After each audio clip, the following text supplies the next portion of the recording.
Hello viewers, welcome to the Movie Monk YouTube channel. Today I'm going to explain a film based on the real-life story of the youngest warrior of World War II called Soldier's Boy.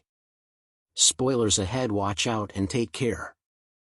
The movie begins in Russia where a family of three sit by the river enjoying their time. The youngest of them, Sergei Aleshkov, boasts to his elder brother and mother about him being on top of a tree. When suddenly German fighter jets fly overhead, the mother asks her kids to quickly hide in the bushes, but the 6-year-old claims he is not scared and strikes the jet with a slingshot. To everyone's surprise, he manages to hit the jets and explode them, but when he looks around, his family is gone. Sergei wakes up frightened from the dream and calls for his mother. Just then someone knocks on his door, assuming it is his mother. He runs towards it, but a neighbor woman comes in. Panicking, she thanks God for keeping him alive and informs him that his mother and brother are dead.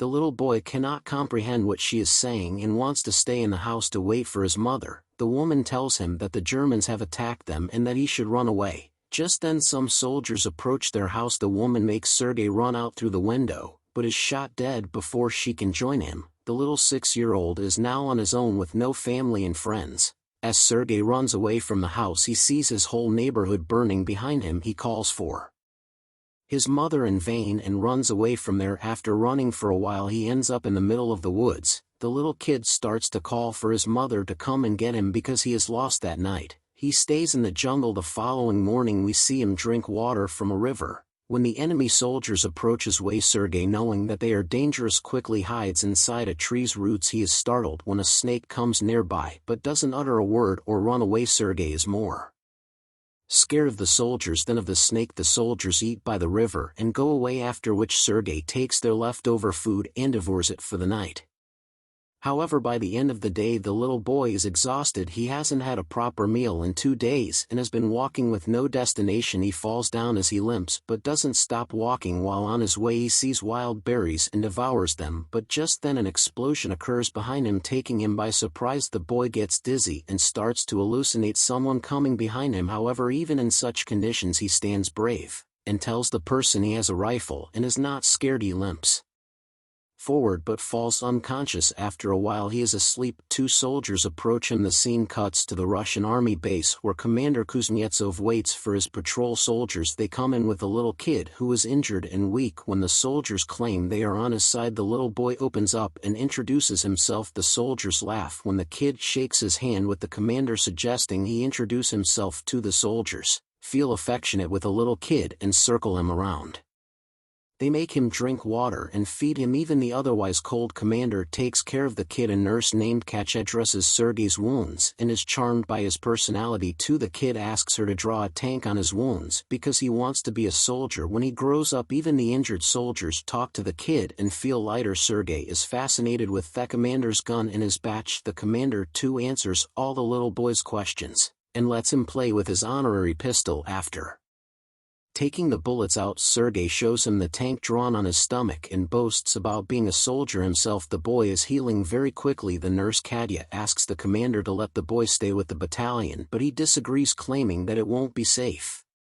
He wants to send Sergei to an orphanage. The soldiers spend all their free time with Sergei. He is visited by many throughout the day. They bring him food sent by their families from afar and even let him play with their binoculars. One day a soldier goes to the commander to ask him to let the boy stay with the battalion. The soldiers have grown a close connection with the kid and think of him as their own. His presence takes the weight of war off their chest. However, the commander is adamant about sending the boy to the orphanage for his own safety. The following day the enemies attack and many soldiers are hurt. A vehicle comes to fetch Sergei to take him to the orphanage. The commander breaks the news to the kid and gives him a wooden honorary pistol as a gift. The boy in turn hugs him, claiming that he is scared for the commander's safety. The commander melts in his embrace and changes his mind. He asks Sergei to stay with the soldiers as his son. That night the soldiers look for little soldier clothes for the little boy. They are over the moon to have Sergei stay with them.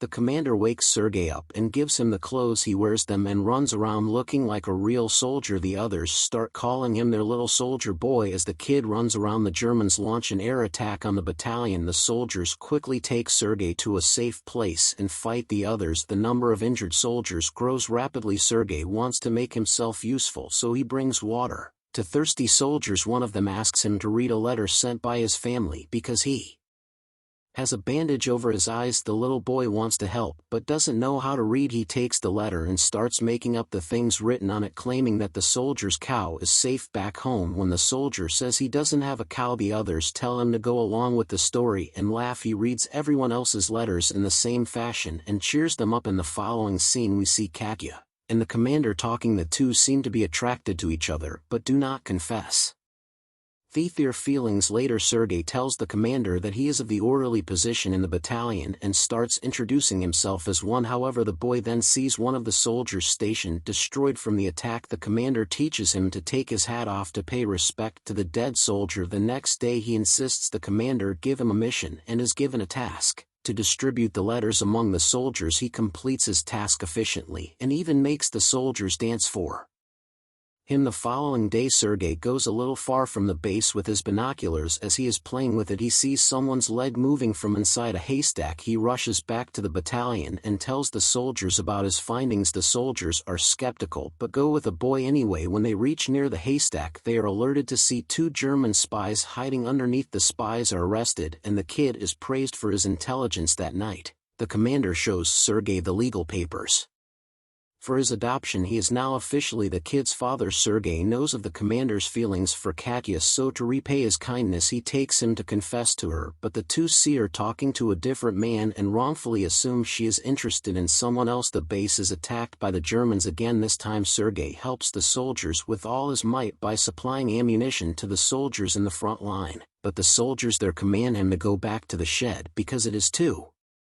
dangerous outside. When he comes to the shed he sees the commander and others panicking because the phone's connection with the colonel is lost. A soldier is sent to fix the broken wires. Sergei follows the soldier and sees he has been fatally wounded. He asks the dying soldier how he can fix the wires and does it himself. The connection comes back and more troops are called. The 6-year-old saves everyone's life. Later we see the commander and Katya talking by the river. The commander finally confesses his love for her and asks her to be Sergei's mother. Kanye is over the moon, but before she can say anything a soldier approaches them and gives the commander a letter saying they have been dispatched from the base. The following day all the soldiers leave for their new base along with Sergei. However, on their way they come across a minefield that blows off some of their vehicles. The commander is hurt while the group's orderly, who Sergei was close with, dies. In the explosion he cries and hugs the commander. They carry the injured ones with them and continue their journey to their new base. When they finally reach the other base they meet the commander's leader, the general. He too is impressed by the kid's ambition and congratulates the commander for having such a smart kid. The following day their division is awarded a guard's banner and so is the boy. He promises to save his country. When the general gives him his badge, one night their base is attacked brutally and the commander is